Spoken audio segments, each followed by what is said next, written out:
On to this episode, we are going to be showing you how to make sancocho. No se te olvide que este video tendrá una versión en español. The first thing we are going to be doing is we are going to be using two different meats. I have beef meat and I also have pork meat. What I'm going to do is to season this meat, I'm going to add in a blender a little bit of olive oil, onions, cilantro, celery, and I'm also going to be adding a little bit of bell peppers. We're going to mix all that well, and it's going to give me this consistency, this mix that I'm going to be seasoning the meat with. Right here, what I'm going to do is, after the meat is already seasoned, I'm going to add oil into a pan and a little bit of sugar.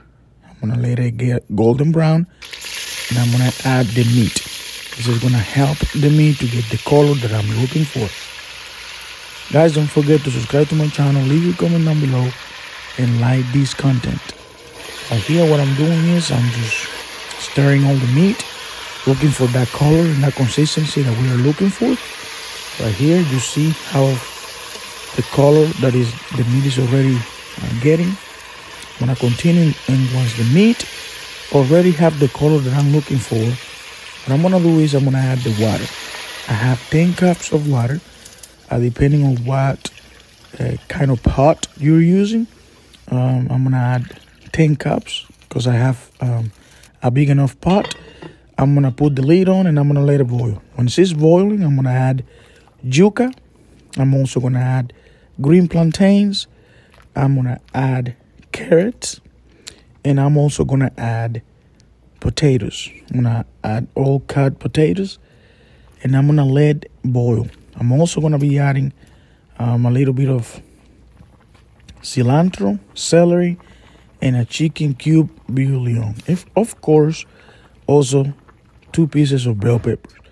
I'm gonna let that become to a boil, and I'm gonna continue to stir. And what I did with this right here, once the carrots and the yuca and the potatoes and the plantains were soft, I took a little bit of them and I put them in a blender, and I blend all that out, and I put it back on the pan to help the sancocho to get the consistency that I'm looking for.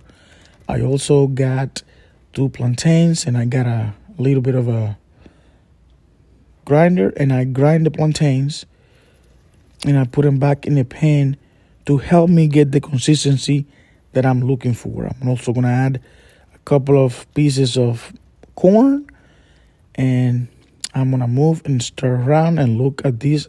Guys, this is the end results of this amazing sancocho that turned out to be incredible.